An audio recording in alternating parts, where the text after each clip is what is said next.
Today's date is August 28th, 2023, and this will be a recording of the Safety and Security Committee meeting for the Brazosport Independent School District, starting at 4 p.m.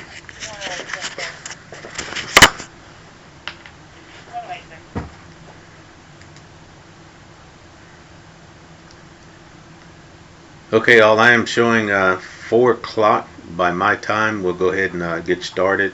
For those that may have just joined, inside of the chat, I put the link for today's attendance roster. If you can go inside and just make sure that you mark yourself as present. Again, inside of the chat, I put the attendance roster. If you can just mark yourself as present. To be good stewards of everybody's time, we'll go ahead and call the meeting to order. Read the official notice. This is a regular meeting of the Safety and Security meeting of the Brazosport Independent School District, held Monday, August 28th, 2023. The meeting was called to order at 4 p.m.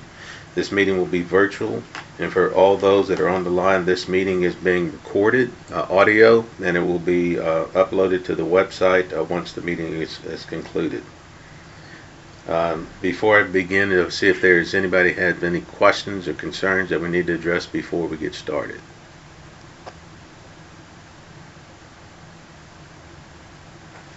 Okay, hearing none and seeing none in the chat, I will go ahead and begin the Safety and Security Committee meeting for August 28, 2028 for the Brazosport Independent School District.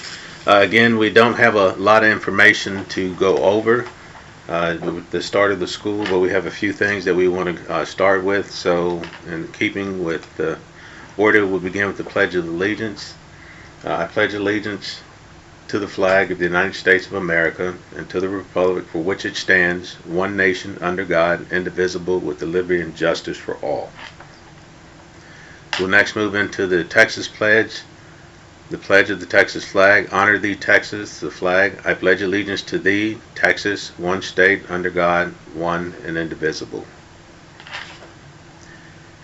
So keeping with the order that we have, the first slide we want to bring up is the Safety Committee meeting agenda. I just wanted to bring everybody up to date that the Texas School Safety Center is still requiring audits.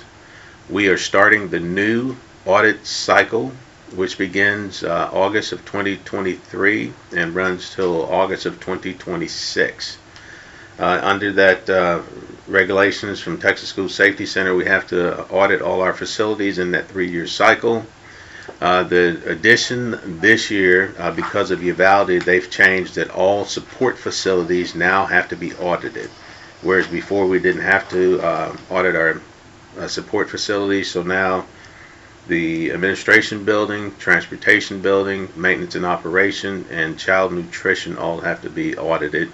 So they have been audited to the audit cycle, and again, that's why the list looks a little longer than it normally is. We usually do about 7 or 8 each 3-year cycle to encompass all of our campuses, but now we have to do all 23 sites, so the auditing will go a little bit longer. But this year, the campuses that are up for audit are Stephen F. Austin, A.P. Boydell, Madge Griffin, Polk, Roberts, Clute Intermediate, Brazosport High School, Lighthouse Learning Center, Brazos Success Academy, Administration Building, and Transportation. So these dates have already been set, and we try to do them kind of like 2 a month until April of 2024. So these have already been scheduled. Campus administration leadership has already been notified of their audit date, and I've already contracted with the auditors to be on site. So we'll begin, the first audit begins this Friday, and the happy winner for the first one for 2023 is A.P. Boydell. Next up is the Texas School Safety Center intruder audits will continue this year. Last year, I think their goal was to do 100%, but they fell behind. I think they only got about 70% of the school districts in the state of Texas completed. So the other 30% they're going to try and get once school is fully back open in all the districts. And I think HISD was the last school to open. So I assess that they will probably start beginning doing audits sometime in September. Any questions on that one? Seeing none, we'll move into the next agenda item, which is the Texas School Safety Center new annex requirements for 2023. As you know, of last year, we showed you all the things that we had to do and gave you copies of those annexes, but now they have insisted that the entities begin to do a annex that deals with any train derailment in any school that is 1,000 feet close to a train track. So for us, that will be include intermediate, so we have to do a train derailment annex. Then we have to do a severe weather annex, and it's just not one annex for weather, it's a bunch of annexes. So we got to do storms, we got to do tornado, we got to do hurricane, we got to do a cold ice storm. So we've got a lot of work to get done there. And then if we have hazardous materials in our facilities or in our area, we have to do a hazardous material annex. And of course, with all the chemical plants around us, that's going to be another undertaking, because it's not just hazardous materials by category. So we have to do radioactive, we got to do chemical, and et cetera, et cetera.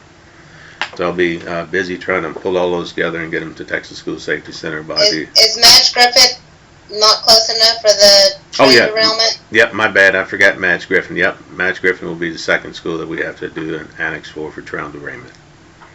So I'll be working with the campus leadership to come up with a viable plan and alternative, reunifications and evacuations and all those kind of things.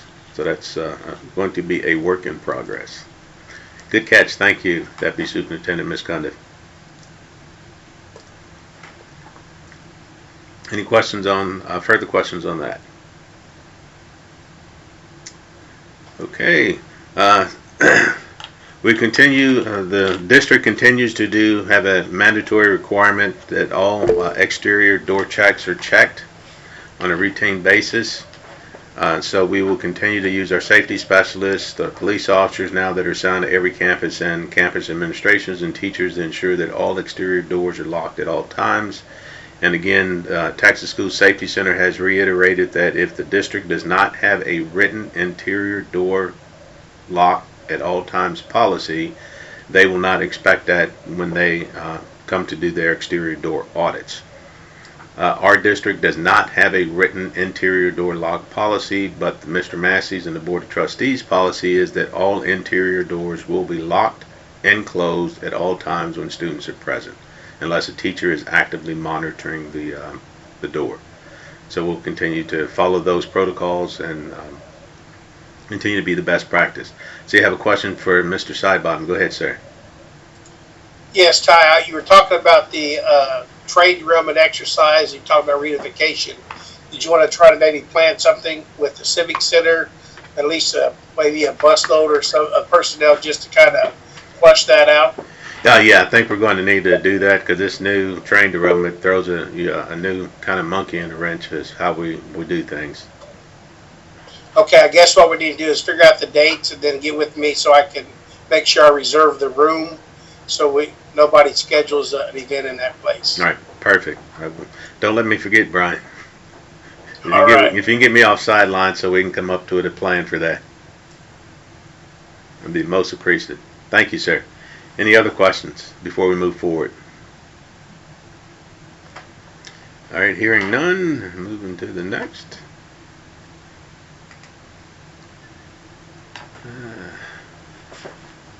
The next item up is the Avoid, Deny, Defend, or it's called Run, Hide, Fight, or it's also called CRAZE training. The district has completed training all of its staff, and we, beginning of this school year, have began the refresher training of all the campus leadership as they schedule us to come in to just refresh their staff on what it is expected of them if there's an armed active aggressor on their campus.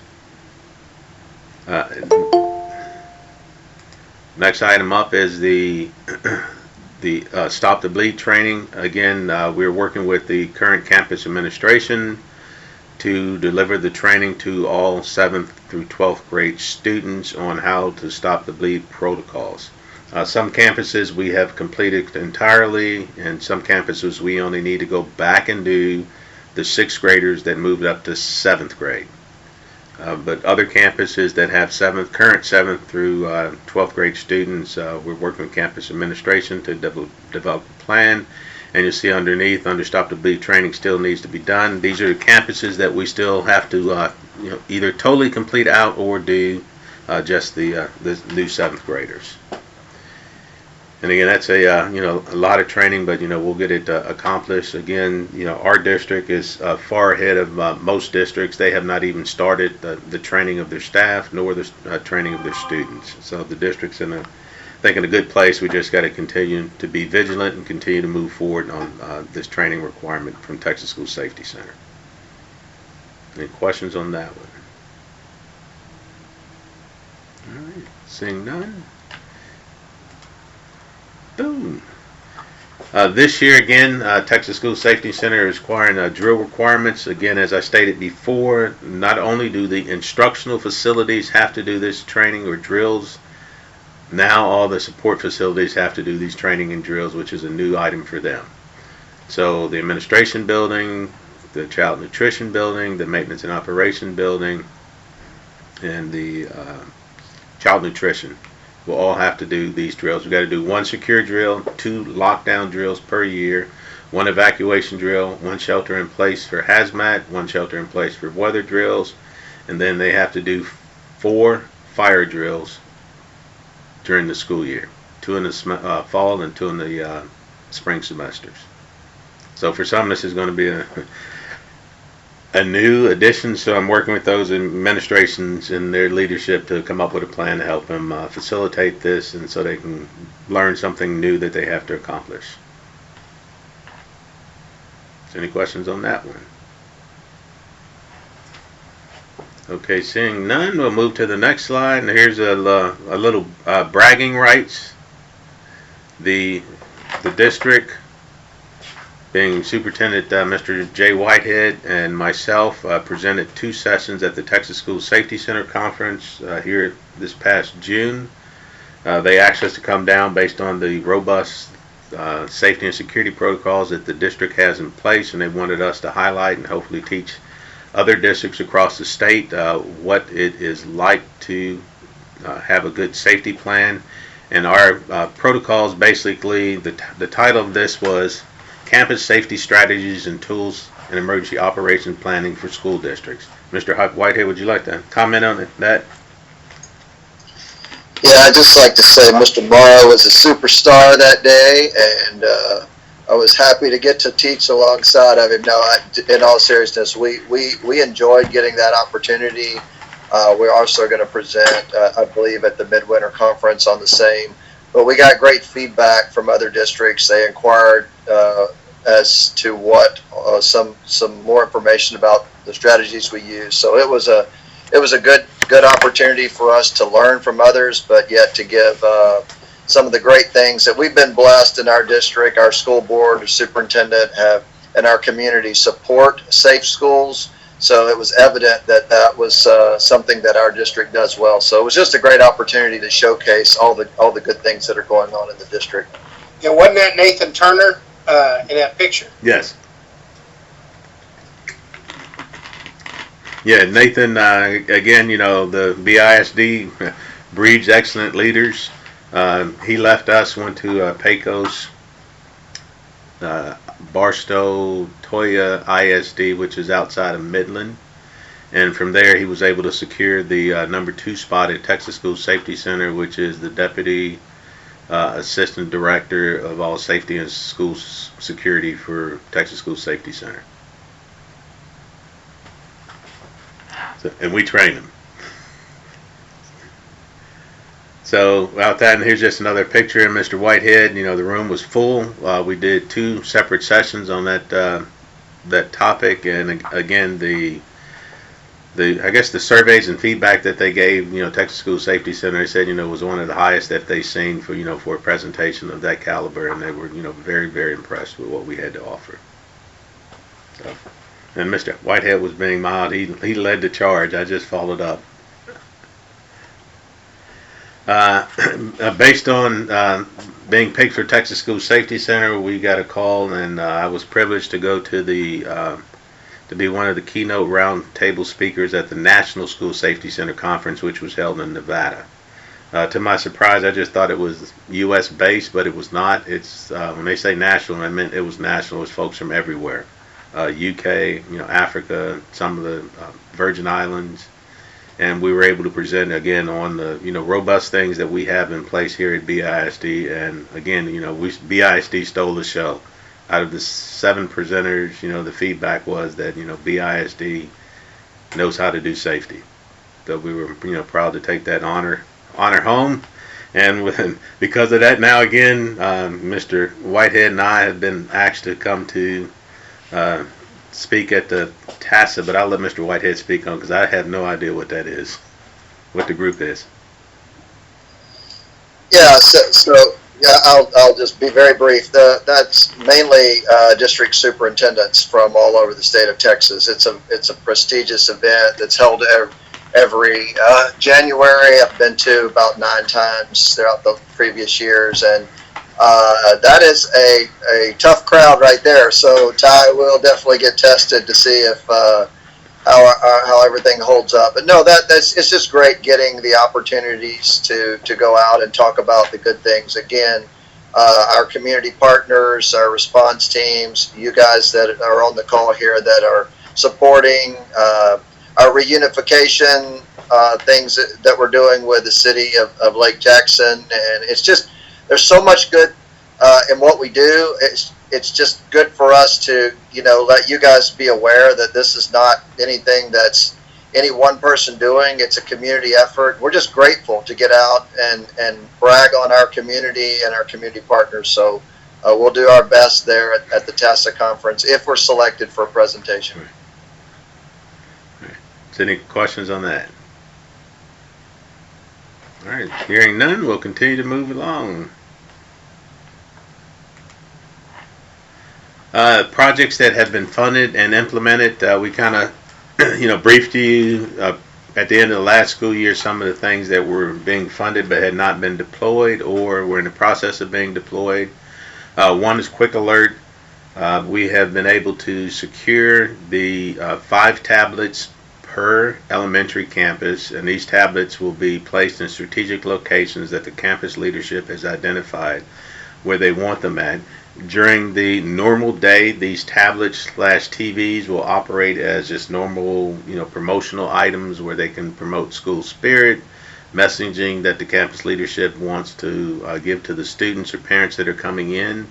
But the beauty of these things, in an emergency situation, these things will change and turn into basically broadcast boards to let folks know that what's going on. So if we have a lockdown, the screen will turn the color of our standard response protocol, which is red. It will have a big message on it that says lockdown, doors locked, lights out of sight. It will give an audible message to get people's attention and give directions of where they need to go. David Mendoza and his team have been vigilantly, working with contractors to pull drops to the areas where these things will be located at, and then they will be installed. But I'm happy to report that we have the 50 tablets in possession, and we're just in the installation process now. Any questions on that one? Hearing none, I will move on to the next 2 items I want to talk about, one of which is Zero Eyes. We talked about this in great length before, and Mr. Whitehead, you want to take this one over? And I'll just put up some things so he can show you what we've been doing. Oh yeah, thank you, Ty. So just to update a little bit on our Zero Eyes and Centegic's progress. We've been very pleased with the product. It has picked up on various toy guns, and even on, I think, Ty, you have a slide on some of our officer trainings that was done. So we have our exterior cameras, and I believe that's one of our officers going to a training possibly over the summer. So this is another layer that we have in place. It's an opportunity for us to respond. Again, it's all about response time. So we have a 24/7 monitoring if someone does approach our facilities with a weapon, and we've been very pleased with them evaluating whether or not they needed to make a call out. It's really, they're going to pick up some weapons, maybe our officers, maybe a toy, but then they have to make a quick decision on whether to dispatch our police to the scene, and they've done a great job of obviously not sending out or calling the alarm if it's not needed. So again, it's just it's a good product. We have confidence in it, and we continue to use it to monitor and keep our kids safe. All right, I'll move forward to the next one, which will be Centegex. Want to handle that one, boss? Sure, yeah. It's easy to talk about Centegex. It's our latest product that we have implemented this year. Our technology team has been amazing on this, and Ty's been amazing on this, because it is no simple task to implement something of this nature. If you haven't heard of it already, it's very exciting. All of our staff will have a badge, and I'll show you mine right now. It's right here behind my badge. I don't know why you can see that, but it's simply a little thicker badge, and this badge has access throughout on every site. And I guess the key to this, a couple of things. One is that it's not dependent upon Wi-Fi or cellular. It's low Bluetooth frequency, and all of our campuses have installed hubs throughout the building. So these bounce off the hubs internally and externally around all sites. So if I walk onto any site and I need immediate response, there's two things this badge can do for you. It can get you a campus response team to your aid. For example, a student out front is having a medical seizure or something of that nature, and we need a response team. If I click this 3 times, it's going to notify that campus response team. It vibrates so that I get the feedback to know that I've made the message go through. But there's a 3-click system for a response team on campus. Every employee has one of these badges. And as soon as this badge is set off, it comes up on the responder's phone and computer to allow them to find you immediately. We've already used this on our campuses for response. We've had a teacher fall, and she clicked 3 times. We had our response team there instantly. If we have a student issue with a disciplinary action that's major and the teacher needs support, they can click it. So this is a great tool that we're very happy to implement this year. And the other opportunity this has for us is an 8-click or repeatedly click this, and it actually will put the entire campus on lockdown. It will notify all staff via their computer. It's a pop-up that takes over their computer. We also have strobes throughout the entire building, which will turn to red and flash. There's a low frequency indicator. It will also go out through our Bogan and our Cisco phones. So every employee of the district has the capacity to put the school in lockdown, so we have immediate protection of our students. So that's an hour's worth of information in about 2 minutes that I tried to give you, and I'm sure if you have questions we can do some follow-up, but Ty's showing you a few pictures there with a map at any particular campus. If this goes off, we know where the problem's at. It's just a very, very good system. Obviously every system has their bumps. We're still trying to get through all the initial implementation, but it's just a very, very good system, and it does meet the requirements for House Bill 3 that every teacher must have a way to get support or help immediately from every classroom. So, Ty, what did I miss? The only piece is that we are working with our law enforcement partners with their dispatch centers, and most, I know, Lake Jackson, Freeport, and Clute will actually have the exact same app and map that you see now embedded with their technology.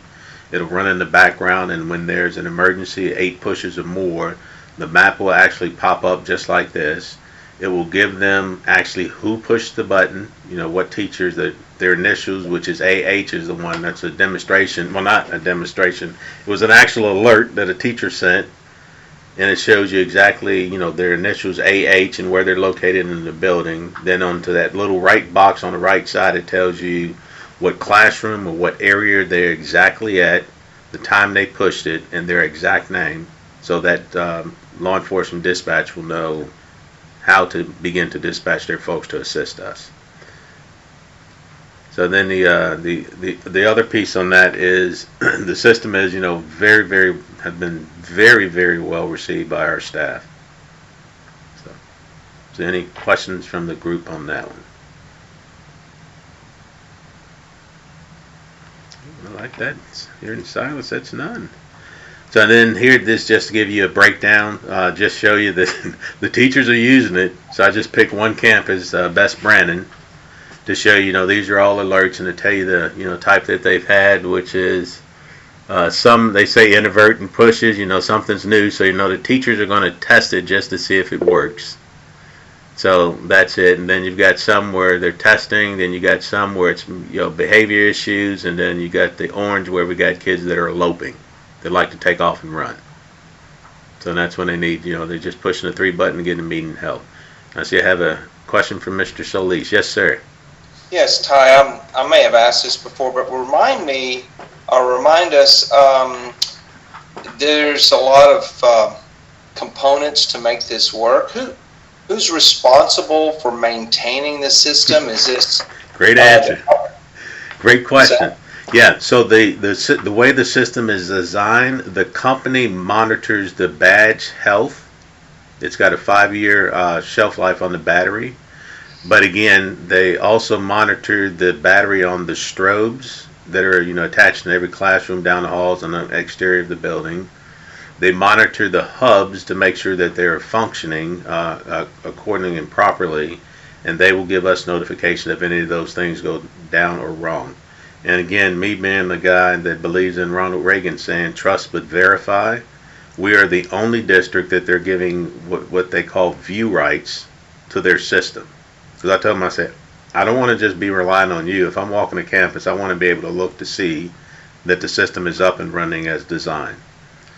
Each campus administration has the ability to do a badge check, which I recommend that they do about every 2 weeks, because they have access to the this dashboard that I'm showing you right here, so they can look at that dashboard and check every one of their staff's badges to make sure they're green and not red. And if they're red, that means something's wrong with the battery, it's going low. But it's also supposed to send us a message if the battery's going low. So the overall monitoring is on Centegix, but again, you know, my read is, you know, I'm going to be, you know, double checking to make sure it's doing what it's supposed to do. Good. I guess that was my main concern, is that the system maintenance and sustainability is maintained by the company providing the service. So correct. That's really good, because that's the last thing we need is more stuff to work on. Absolutely, right? And that's why it was an easy sell for our technology, because it's an easy lift for them. They don't have to do anything. Okay, thank you. Yes, sir. Any other questions? All right, moving on to the next. Boom. 2023 grant projects that we're still waiting announcements on. Again, you know, before I brief you all that we went after the 2023 COPS SVPP grant. And if we're successful, you know, the goal is to put BDAs, bidirectional amplifiers, or digital antenna systems in the following campuses that are listed. And basically what that will do is enhance the radio communications in and out of facilities, and add cellular service data to those facilities. Basically, put a service that'll pull the cell signal in the building and push the cell signal out in an emergency. And again, the goal was to do the critical infrastructure. Oops, hit the button by mistake. Hit the critical infrastructure, B-Port, B-Wood, FIS, LJI, and CIS first, because normally those are where the if there's going to be an active aggressor, those are the campuses that traditionally have been hit, except for Uvalde and Sandy Hook, which were anomalies. And then the second part of that grant is to try and get 3M bullet-resistant film put on all the first floor windows around those campuses. And then, you know, hopefully by then, I'm believing what I'm hearing is that Governor Abbott may release some more money towards that film on the backside, so then we'll try and do the elementary campuses. So, and if we get the total grant, I think it'll be a total of $665,000 500 and change of that will be supported by the federal government, and then we've got, of course, a 25% match, which there's money in the budget for that. So any questions on that one? All right, then I know I probably reported to you all the last time that we had put in for a grant to get surveillance trailers. And the reason why we needed surveillance trailers, from my perspective, at our sporting facilities, we really have no camera coverage whatsoever. So these 2 surveillance trailers, these are not the ones we're getting. These were loaners. Based on the grant, we're able to get 2 robust systems that look even better than this. But it's going to take them about a month and a half to 2 months to produce them. So I was able to sweet talk the company into giving me 2 loaners until our permanent units get here.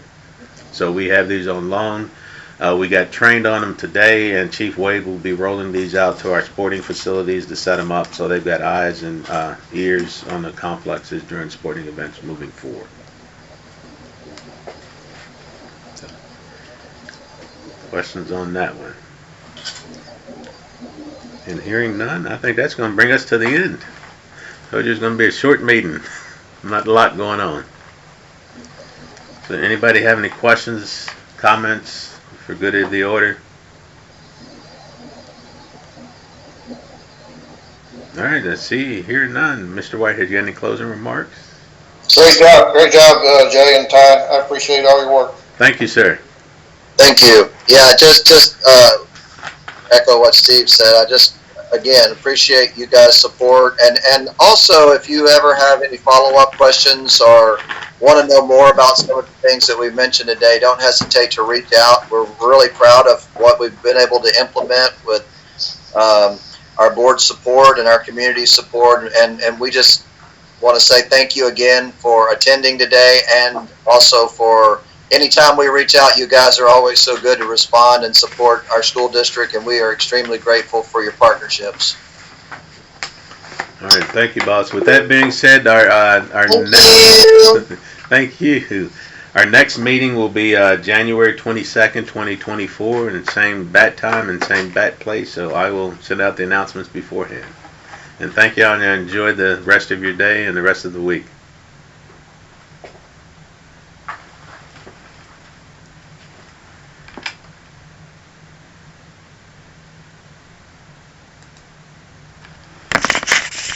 All right, that concludes the safety and security meeting of the Brazosport Independent School District. The time now is 4:33. Again, that's including conclusion of the Safety and Security Committee meeting of the Brazosport Independent School District, and the meeting was closed at 4:33 p.m. Thank you.